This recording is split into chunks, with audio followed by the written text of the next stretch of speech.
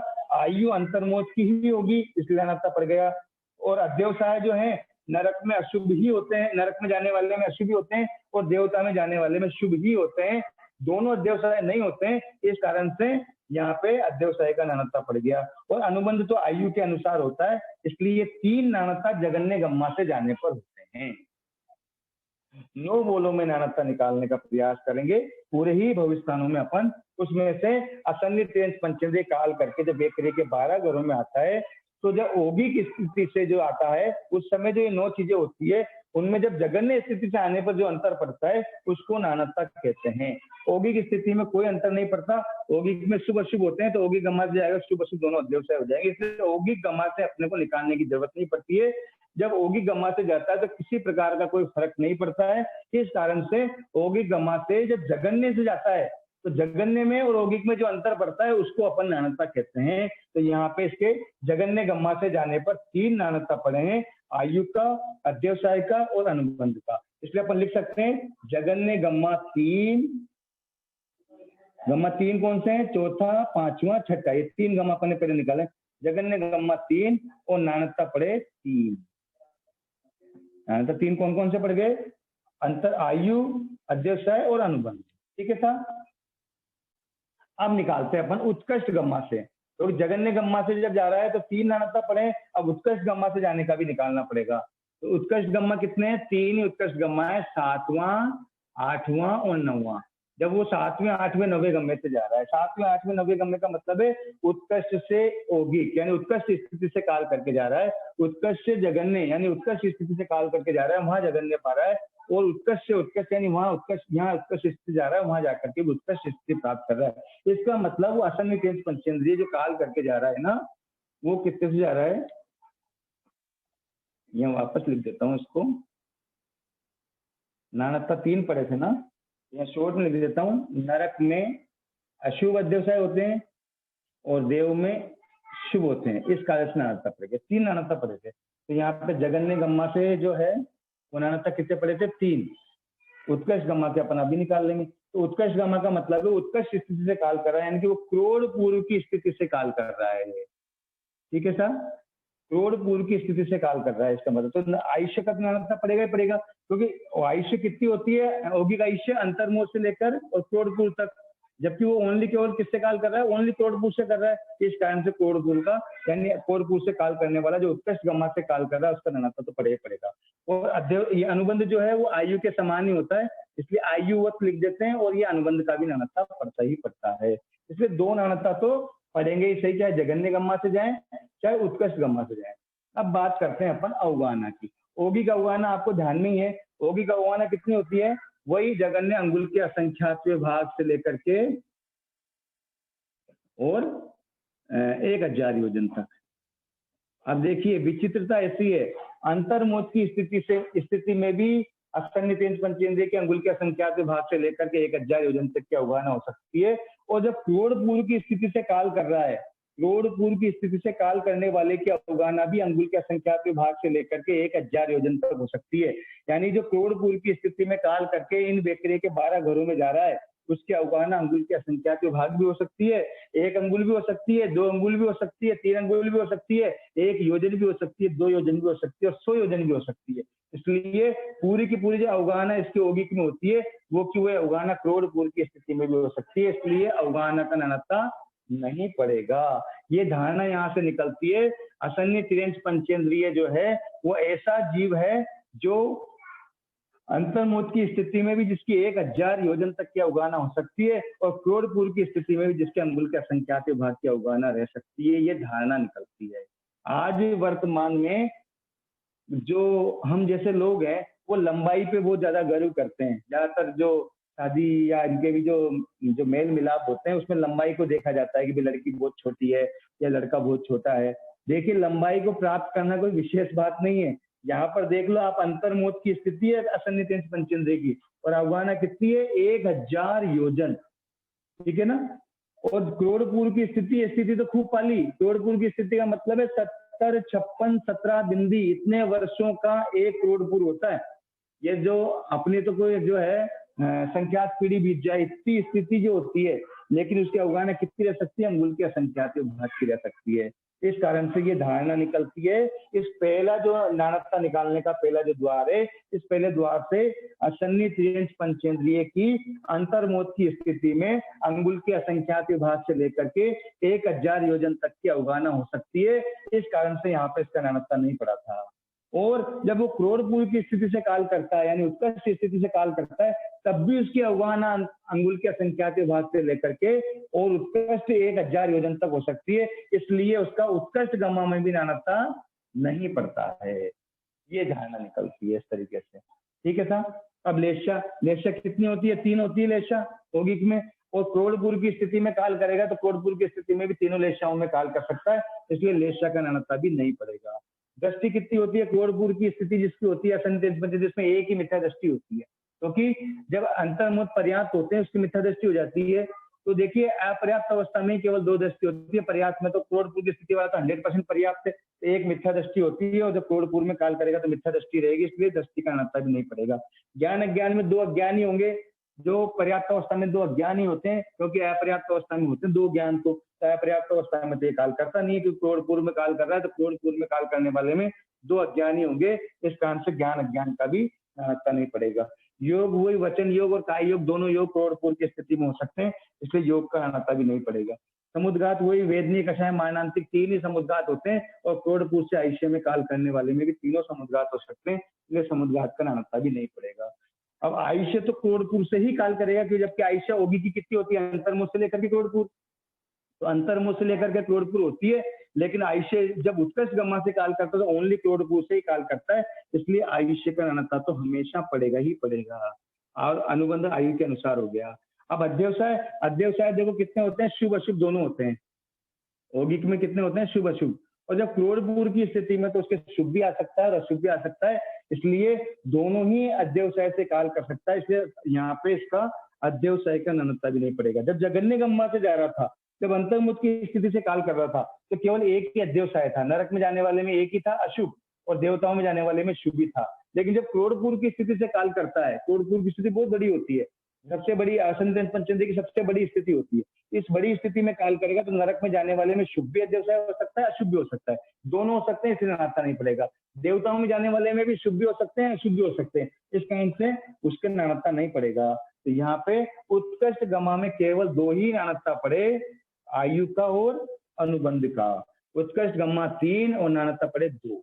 इस तरीके से जगन्य गम्मा से 3 नाणत्ता पड़े, उत्कर्ष गम्मा से 2 नाणत्ता पड़े, ऐसे टोटल नाणत्ता कितने हुए? 5 नाणत्ता पड़े हैं, यानी 5 अंतर पड़े।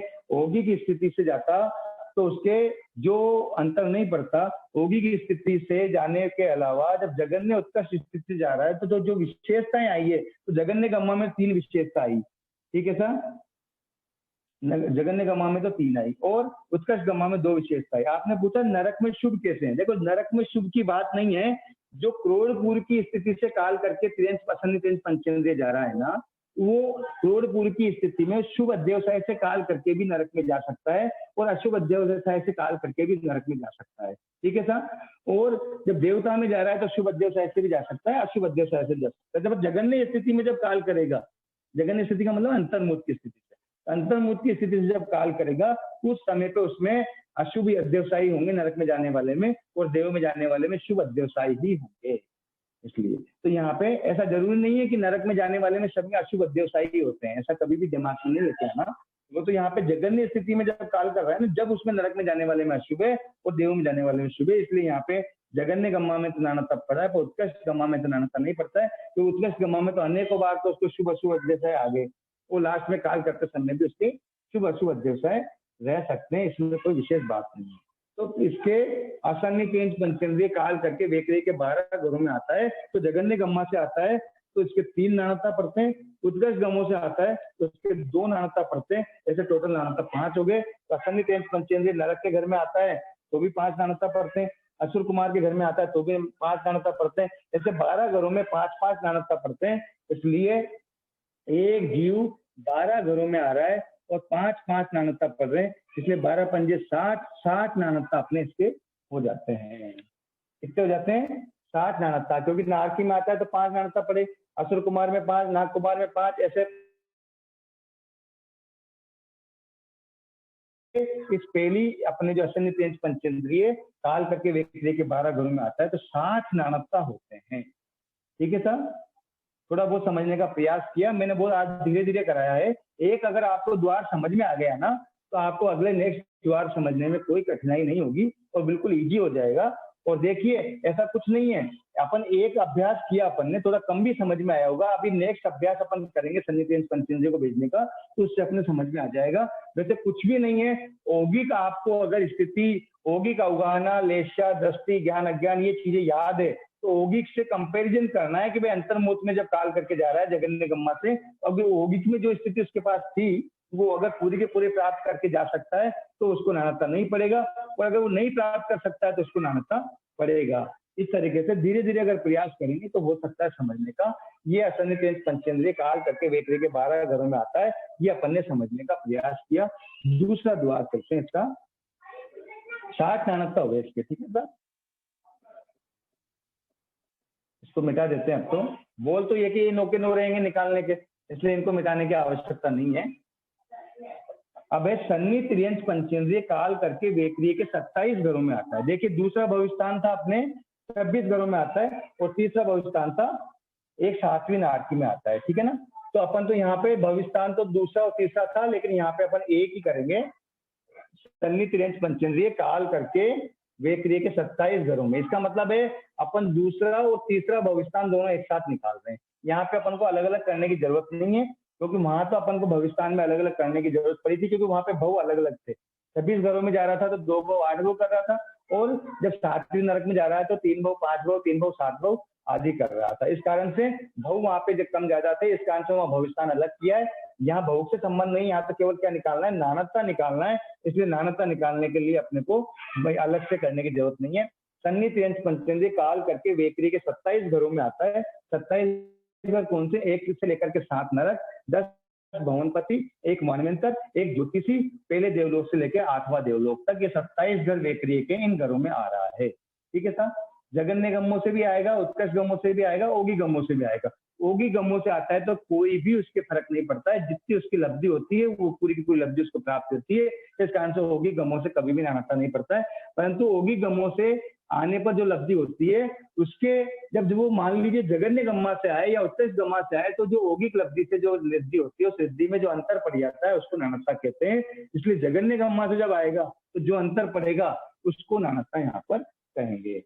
ठीक है साहब, अब देखिए आगे। अब देखिए जगन्य गम्मा से आ रहा है, जगन्य गम्मा से मतलब, जगन्य गम्मा से आ रहा है तो जगन्य गम्मा से मतलब है कि वो अंतर्मोद की स्थिति से आ रहा है। आपको ध्यान में सन्निध पंचेंद्रिय अंतर्मोद से काल करके 27 घरों में आएगा। तो अंतर्मोद कौन सा होगा? ये पर्याप्त वाला होगा, ये हमेशा ध्यान रख लेना, क्योंकि वेक्रिय में हमेशा जाता है तो पर्याप्त जीव ही जाता है, अपर्याप्त जीव नहीं जाता है।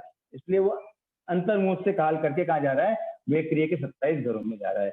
और इसकी ओगी की स्थिति कितनी होती है? सन्निध पंचेंद्रिय के अंतर्मूलक, उत्कृष्ट, क्रोध पूर्व। लेकिन ये जा कितने से रहा है, जगन्य गम्मा से जा रहा है तो अंतर्मुख से जा रहा है, इसलिए इसकी पूरी स्थिति से जा नहीं रहा, इसलिए इसका अंतर्मुख से ही जाता है, इसलिए इसका नानकता पड़ेगा ही पड़ेगा। ये बार बार मैं आपसे कह रहा हूँ, आयु का और अनुबंध का नानकता पड़ता ही पड़ता है, क्योंकि आयु के अनुसार ही अनुबंध होता है और आयु केवल एक ही आयु से जा सकता है, जबकि औगिक आयु जो होती है वो जगन्य से लेकर उत्कृष्ट आयु तक पूरी होती है। इस कारण से ये आयु का नानकता तो पड़ ही गया और आयु के अनुसार ही अनुबंध का नानकता भी पड़ गया है। अब अपन दूसरी बोलों पे चर्चा करते हैं। अवगाहना, देखिए अवगाहना कितनी होती है सन्नितेंद्र पंचेंद्रिय की, आपको लघुदंडक भी ध्यान में है, और जब वेक्रिय में जाने वाला जो है, वेक्रिय में जाने वाले की अवगाहना कितनी हो सकती है, तो जगन्य अंगुल का संख्यात भाग उत्कृष्ट 1000 योजन की ही अवगाहना हो सकती है, कोई दिक्कत नहीं है। जगन्य अवगाहना कितनी होती है, इसके अंगुल के असंख्यात भाग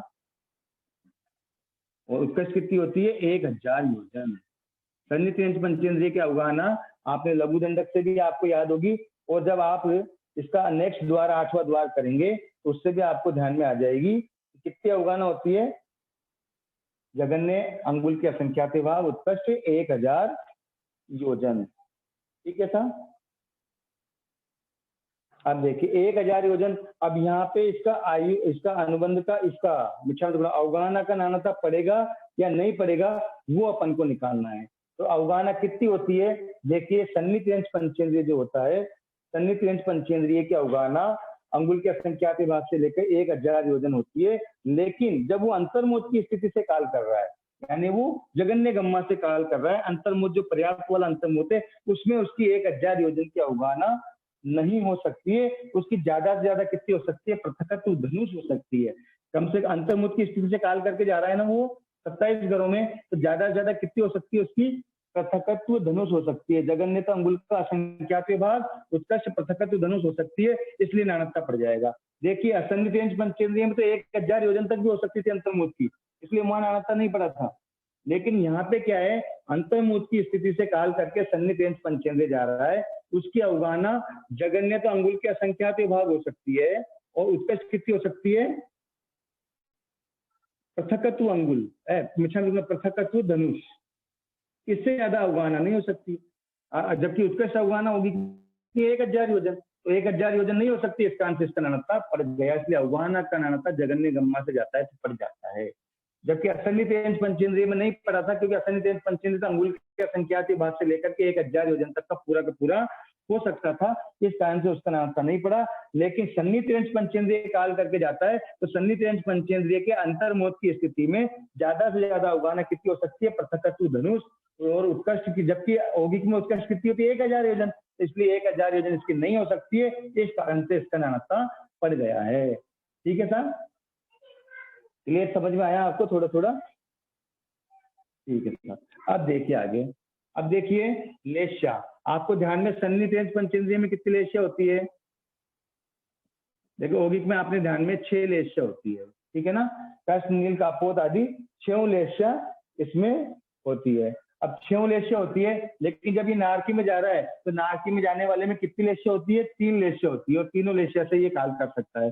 और लेकिन 6 लेश्या समुच्चय रूप से 6 लेश्या होती है, लेकिन नारकी में जाने वाले तेज पंचेंद्रिय में कितनी लेश्या होती है, औगिक गमा से सन्नितेंद्र पंचेंद्रिय का जब ध्यान में लेंगे तो सन्नितेंद्र पंचेंद्रिय में 6 लेश्याएं होती है, लेकिन नरक में जाने वाले में 3 ही लेश्या होती है, इस कारण से नानकता पड़ेगा।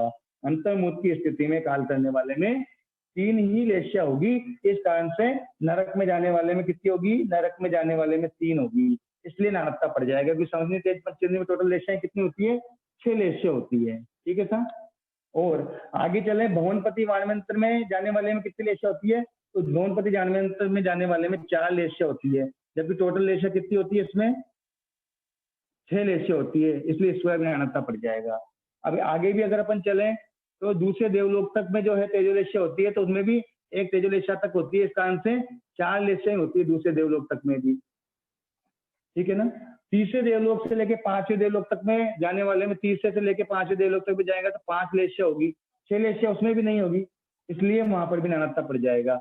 लेकिन 6वें, 7वें और 8वें देवलोक में जाएगा, वहां पे शुक्ल लेश्या होती है, वहां 6 लेश्या, 6 लेश्या, 6ठी लेश्या जिसने प्राप्त कर ली तो पीछे की 5 लेश्या भी प्राप्त कर सकता है, इस कारण से 6 लेश्या प्राप्त करने वाला हो सकता है, इसलिए छठे, सातवें, आठवें देवलोक में लेशा का नानत्ता नहीं पड़ेगा। वापस समझ लें, देखिए सन्नी त्रिंश पंचेंद्रिय में 6 लेशाएं होती है। औगिक वृद्धि जब निकालते हैं अपन, सन्नी त्रिंश पंचेंद्रिय 6 लेशाओं में काल कर सकता है, यानी कि उसकी औगिक रूप से कष्ट में भी काल कर सकता है, नील में भी काल कर सकता है, कापोत में भी काल कर सकता है, तेजो में भी काल कर सकता है, पद में भी काल कर सकता है, शुक्र में भी काल कर सकता है। लेकिन जो नरक में जाता है वो केवल 3 में ही काल कर सकता है, क्योंकि नारकी में 3 ही लेशा होती है, 3 लेशा में उत्पन्न होता है, तो नरक में 3 लेशा में ही जा सकता है। इस कारण से नारकी में उसके नानत्ता पड़ गया। भवनपति मानवेंतर में ज्योतिषी और पहले दूसरे देवलोक में जाएगा तो वो 4 लेशा तक में ही जा सकता है, पदम लेशा, शुक्ल लेशा से नहीं जा सकता, इस कारण से उनका भी नानत्ता पड़ गया।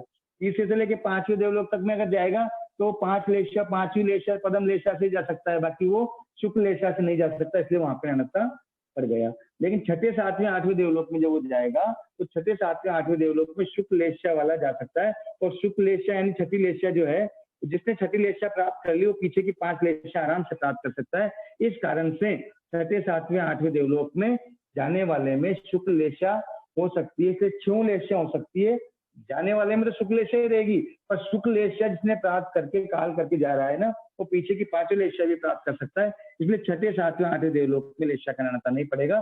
बाकी जो है 24 घरों में, नारकी के 7 घरों में, भवनपति के 10 घरों में, वानरेंतर के 1 घर में और ज्योतिषी के 1 घर में, पहले देवलोक के 1 घर में, पहले देवलोक से लेकर 5वें देवलोक तक 5 घरों में, इनमें तो नानत्ता पड़ेगा लेशा का, पर छठे, सातवें, आठवें देवलोक में लेशा का नानत्ता नहीं पड़ेगा, क्योंकि 6 लेशा अश्व समुच्चय में होती है और छठी लेशा जो काल करके छठे, सातवें, आठवें देवलोक में जा रहा है वो पीछे की 5 लेशाओं को भी प्राप्त करने वाला हो सकता है। इस कारण से छठे, सातवें, आठवें देवलोक में इसका नानत्ता नहीं पड़ेगा। ठीक है सर, देखिए कोई बात नहीं, इसका रिवीजन कर लेंगे वापस, क्योंकि अपने को नानत्ता एक बार बेस अपन को समझ में आ जाएगा तो नानत्ता करने में कोई ज्यादा कठिनाई नहीं है, और कल या शायद कल या परसों ये कंप्लीट भी हो जाएगा। उसके बाद में अपन इसका इतना रिवीजन करेंगे, अपने 5 दिन का शिविर अपन ने एक्स्ट्रा किया है, तो 5 दिन में से 3 दिन में तो ये काम हो जाएगा, 2 दिन अपन इसको रिवीजन करेंगे ताकि अच्छी तरह आपको जम जाए। ये दूसरा द्वार जो है सन्नी त्रिंश पंचेंद्रिय काल करके व्यक्ति के 27 घरों में आता है, उसमें जगन्य गम्मा से आने पर उसमें कितने नानत्ता पड़ते हैं, उस नानत्ताओं की चर्चा अपन ने अवगाहना लेशा की करी है। कल इसको वापस रिवीजन करते हुए पूरे इसमें कितने नानत्ता जगन्य में पड़ेंगे, उत्कर्ष में कितने नानत्ता पड़ेंगे, ऐसे टोटल निकाल करके अपन समझने का प्रयास करेंगे। आज के लिए सब इतना ही। आज आप ध्यान में रख लें, अभी 3 से लेकर 4 तक कर्म सिद्धांत के ऊपर हमारे गुरुजी श्रीमान धर्मचंद जी जैन साहब रजिस्ट्रार जो जोधपुर के हैं, बोर्ड की जो परीक्षाएं होती है उनके जो रजिस्ट्रार हैं वो 3 से लेकर के और 4 बजे तक कर्म सिद्धांत की क्लास लेंगे। और जो गुणस्थान की क्लास जो 3 बजे से चल रही थी वो रात को 8 बजे से लेकर 9 बजे तक धर्मेंद्र जी की रहेगी। कृपया आप इस बात का ध्यान रखें। अभी मान लीजिए यह नानत्ता कम भी समझ में आया है तो कल वापस अपन करेंगे तो समझ में आएगा, क्योंकि ये नानत्ता करते कम लोग हैं, भविष्यस्थान तक ही करके छोड़ देते हैं। इसलिए नानत्ता अगर समझ में कम भी आया तो रिवीजन करेंगे, बार बार समझेंगे, समझने का प्रयास करेंगे। टाइम टेबल आप वापस ध्यान में ले लें। 3 बजे आज जो होगी 3 से लेकर 4 वो गुणस्थान की क्लास नहीं होगी। गुणस्थान की क्लास रात्रि में 8 से 9 बजे तक श्रीमान धर्मेंद्र जी लेंगे। और अभी जो 3 से 4 तक जो क्लास होगी वो रजिस्ट्रार साहब जो हैं अपने धर्मचंद जी, जो बोर्ड की क्लास के जो एग्जाम होती है उसके जो रजिस्ट्रार हैं धर्मचंद जी साहब, कर्म सिद्धांत की बहुत ही अच्छी क्लास लेंगे। आप सब पढ़ें और अपने जो नानत्ता की क्लास है वो कल अपने वही 2 बजे से 3 बजे तक होगी और 1:30 बजे से लेके और 1:55 तक जिसका भी कोई प्रश्न हो तो प्रश्न भी भेज सकते हैं। और मान लीजिए कोई प्रश्न अगर आपको उस समय पर नहीं जमता है 1 से 2 तक तो पर्सनल आपने जो इस शिविर के जो आयोजक है ऋषभ जी हैं, नेहा जी हैं, मंगला जी हैं, उनसे नंबर ले लें आप मेरे, और नंबर लेकर के कोई अगर आपकी शंका है तो उनका समाधान आने दूसरे समय पर भी आप कर सकते हैं। इस तरीके से ये नानत्ता को समझने का स्टार्टिंग अपन ने किया और आगे अपन इसको वापस कल रिवीजन करेंगे ताकि अपने अच्छी तरह समझ में आ जाए। कठिन चीजों को 2-3 बार करने पर ही पक्का आता है, इसलिए अगर ये कठिन चीज है तो इसको हम 2 बार करेंगे, 1-2 बार करेंगे तो हमारे लिए अच्छी तरह समझ में आएगा। इसलिए थोड़ी बार पहली बार में अगर समझ में नहीं आए तो अपन हताश नहीं होना है, 1-2 बार करने से आता है। हमने जब माला साहब से, प्रमोद मुनि माला साहब से, गौतम मुनि माला साहब से, आदि संत रत्नों से, साधु रत्नों से सीखा तो पहली बार में तो हमको 10% भी समझ में नहीं आया, लेकिन बार बार उन्होंने हम पे कृपा करके, अनंत कृपा करके हमको सिखाया, तो उन्होंने सिखाया तो हमने उसको बार बार किया। तो आज हम आपके समक्ष जो है थोड़ा बहुत उसको कराने का प्रयास कर रहे हैं। इसलिए जितना आपको समझा आपका शेष अच्छा था, जो आपको समझ में नहीं आया, मैं आपको नहीं समझा पाया, उसके लिए मैं हार्दिक क्षमा याचना करता हूँ। जय जिनेंद्र।